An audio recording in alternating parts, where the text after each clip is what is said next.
사랑하는 기쁨의 교회 성도 여러분, 안녕하세요. 오늘은 다같이 열왕기상 15장 25절에서 34절까지의 말씀을 묵상하도록 하겠습니다. 제가 여러분들을 위해서 말씀을 읽습니다. 유다의 아사왕 둘째 해에 여로보암의 아들 나답이 이스라엘 왕이 되어 2년 동안 이스라엘을 다스리니라. 그가 여호와 보시기에 악을 행하되 그의 아버지의 길로 행하며 그가 이스라엘에게 범하게 한 그 죄 중에 행한지라. 이에 이사갈 족속 아이야의 아들 바하사가 그를 모반하여 블레셋 사람에게 속한 기브돈에서 그를 죽였으니 이는 나답과 온 이스라엘이 기브돈을 에워싸고 있었음이더라. 유다의 아사왕 셋째 해에 바하사가 나답을 죽이고 대신하여 왕이 되고 왕이 될 때에 여로보암의 온 집을 쳐서 생명 있는 자를 한 사람도 남기지 아니하고 다 멸하였는데 여호와께서 그의 종 실로 사람 아이야를 통하여 하신 말씀과 같이 되었으니 이는 여로보암이 범죄하고 또 이스라엘에게 범하게 한 죄로 말미암음이며 또 그가 이스라엘의 하나님 여호와를 노엽게 한 일 때문이었더라. 나답의 남은 사적과 행한 모든 일은 이스라엘 왕 역대시락에 기록되지 아니하였느냐. 아사와 이스라엘의 왕 사이에 일생 동안 전쟁이 있으니라. 유다의 아사왕 셋째 해에 아이야의 아들 바하사가 디르사에서 모든 이스라엘의 왕이 되어서 24년 동안 다스리니라. 바하사가 여호와 보시기에 악을 행하되 여로보암의 길로 행하며 그가 이스라엘에게 범하게 한 그 죄 중에 행하였더라. 아멘. 오늘은 다같이 우리 열왕기상 15장 25절에서 34절 우리 끝부분에 대해서 함께 묵상하도록 하겠습니다. 우리가 지난 시간에 남유다의 세 번째 왕 아사에 대해서 함께 이야기했습니다. 이 아사가 왕으로 등극한 후에 종교개혁을 단행했고 그것을 기뻐하신 하나님께서는 아사왕 35년까지 평안을 허락해 주셨습니다. 그러다가 아사왕 집권 말기에, 그러니까 아사왕 26년에 북이스라엘의 세 번째 왕 바하사가 침공해 왔을 때 이 아사가 어떻게 합니까? 여호와를 의지하기보다 아람 왕 벤 하닷에게 뇌물을 보내고 그 일들을 해결할 것을 꾀하게 되죠. 아람 왕을 더 의지했던 것입니다. 그리고 안타깝게도 그에 대한 마지막 기록은 그가 말년에 발에 병이 들었다라는 말로 기록되어져 있습니다. 그의 마지막에 몸과 영이 병들었다는 것을 우리는 이 말씀을 통해 알 수 있었죠. 오늘은 북이스라엘의 왕 나답과 바하사에 대한 말씀을 묵상합니다. 유다 아사왕 제2년에 여로보암의 아들 나답이 왕이 되어서 이스라엘을 2년 동안 비교적 짧게 이스라엘을 다스리게 됩니다. 그런데 그가 오늘 말씀에 보니까 그 2년 동안에 하나님 보시기에 악을 행했습니다.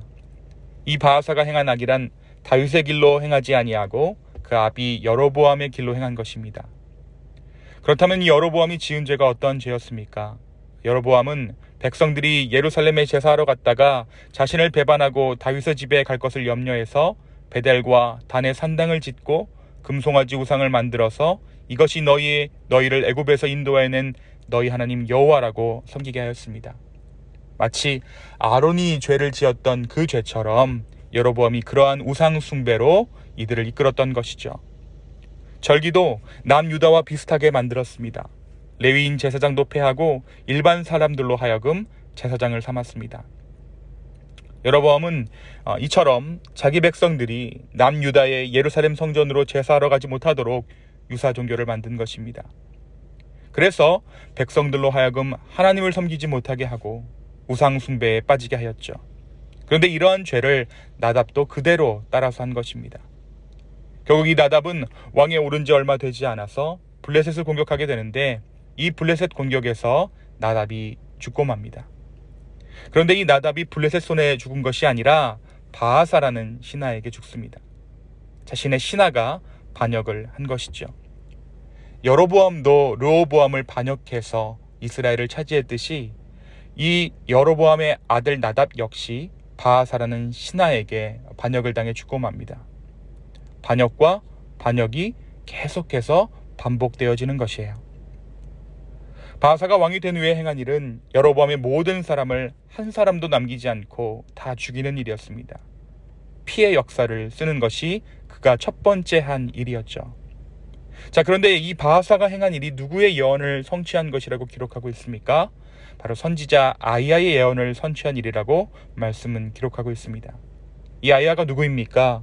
여로보암에게 너가 북이스라엘의 왕이 될 것이다 라고 약속했던, 예언했던 선지자입니다. 이 아이야가 어떻게 약속을 했냐면, 너가 여호와의 율례를 지키면 내가 너의 자손을 복주지만 그렇지 않으면 하나님께서 너를 멸하시겠다라는 그 약속을 지금 바하사가 이룬 것입니다. 그런데 성경은 바하사의 아버지의 이름도 아이야라고 기록하고 있습니다. 자신의 아버지 아이야의 이름과 똑같은 아이야 선지자의 말씀을 바하사가 이룬 것이죠. 그리고 나서 이 바하사의 행적이 짤막하게 말씀 가운데 기록되어져 있습니다. 33절과 34절의 말씀입니다. 바하사 역시 하나님 보시기에 악을 행하되 여로보암의 길로 행하고 있다라고 말씀은 바하사의 삶에 대해서 기록하고 있습니다. 그가 이스라엘을 죄 중에 거하게 하였고 그 역시 죄 가운데 거했다라는 것입니다. 사랑하는 성도 여러분, 이것이 열왕기상 15장에 기록되어져 있는 나답과 바하사의 이야기입니다. 오늘 말씀은 우리에게 무엇을 말해주고 있습니까? 먼저 대물림되는 죄악에 대해 오늘 말씀은 우리에게 말해줍니다. 열왕기상 말씀을 묵상하는 가운데 우리가 발견하게 되는 것은 이 두 나라의 왕들이 두 길로 행했다라는 것입니다. 하나는 다윗의 길이라고 말해지는 의로운 길, 온전한 삶의 길이고, 또 하나는 여로보암의 길로 불리우는 악한 길입니다. 둘 다 죄인의 길이죠. 둘 다 연약한 인간의 길입니다. 하지만 다윗의 길은 돌이키는 길이고 하나님께서 온전하다라고 말씀해 주시는 길입니다. 여로보암의 길은 반대로 우상을 숭배하는 길이고 죽는 그 순간까지 돌이키지 않는 길을 말합니다. 안타깝게도 오늘 말씀 가운데 나답은 자기 아버지 왕이었던 여로보암의 길로 행하고 말았습니다. 그가 만약에 다윗의 길을 행하였다면 그 역시 남유다의 왕처럼 그 땅에 횡행했던 모든 우상의 산당들을 없애고 우상의 목을 쳐야 했을 것입니다. 그런데 그는 그냥 여로보암이 했던 대로 그 길을 따라가고 맙니다.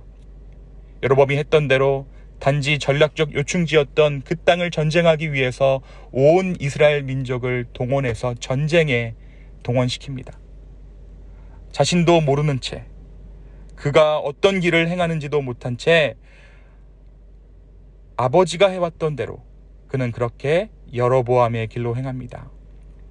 사랑하는 기쁨의 성도 여러분, 저와 여러분 지금 어떤 길로 행하고 있습니까? 내가 가는 이 길은 나만의 길이 아니라 나의 자손들이 걷게 될 그 길이라는 것을 우리는 오늘 말씀을 통해 다시 한번 보게 됩니다. 오늘 하루 우리로 하여금 다윗의 후손 되신 예수 그리스도로 말미암아 다윗의 길로 행하는 우리 모두 되기를 소망합니다. 우리가 로마서 말씀을 통해서 보았을 때 정말 우리가 예수 그리스도라고 부르는 그 이름 가운데, 그 부름 가운데 주님께서는 신실하게 응답하시고 우리를 예수 그리스도의 길로 다니게 하실 줄로 믿습니다. 온전한 길로 행하는 그 길은 고통스럽고 당장은 힘들지만 그 길을 들어서면 우리 자녀들 역시 그 길로 들어서게 될 것이라는 믿음을 가지고 믿음의 선한 싸움을 싸우는 우리 모두 되기를 예수 그리스도 이름으로 축원합니다. 두 번째, 우리는 바하사의 이야기를 들으면서 아이야 선지자에 대해서 생각해 보게 됩니다. 공교롭게도 바하사의 아버지의 이름 역시 아이야였죠. 둘은 동명이인이었던 것입니다. 아버지의 이름이 아이야였음에도 불구하고 바하사는 아이야 선지자의 명령을 기억하지 못합니다. 사실 그에게는 하나님께서 주시는 힌트가 있었어요. 그의 아버지의 이름으로 주어지는 힌트가 있었습니다. 그런데 그는 그것을 전혀 알아채지 못합니다. 그리고 그 역시 여로보암의 길로 행하게 되죠. 저와 여러분이 예수 그리스도를 신앙하면서 주어지는 이름이 있습니다. 교회 다니는 사람, 교인 혹은 그리스도인이라는 이름입니다. 그런데 이 이름을 계속해서 듣는 것에 그치는 것이 아니라 우리는 진정한 그리스도인다운 삶을 살아야 할 것입니다. 우리에게 주어진 이름에 합당한 삶을 살아내므로 오늘 주님과 동행하는 우리가 되기를 원합니다. 우리에게 주어진 이름은 아무렇게나 우연히 주어진 것이 아닙니다. 주님의 계획 가운데 우리에게 주어진 그 이름, 예수 그리스도의 이름으로 말미암아 하루하루를 승리하며 살아가는 저와 여러분의 삶 되기를 예수 그리스도의 이름으로 축원합니다. 이 시간 함께 기도하겠습니다. 주님, 우리가 그 이름에 맞는 삶을 살게 하여 주십시오.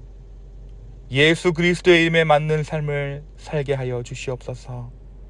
성령 하나님, 우리의 삶을 오늘 온전한 길로 인도하여 주시옵소서. 나의 마음 가운데 들어오는 모든 시험들을 넉넉히 이길 만한 능력들을 허락하여 주시고, 다시 한번 주님만을 바라볼 수 있도록 우리의 마음을, 우리의 생각을 주여 주장하여 주시옵소서. 주님 감사합니다. 이 모든 말씀 살아계신 예수님의 이름으로 기도하였습니다. 아멘. 오늘 하루도 주 안에서 승리하시기 바랍니다.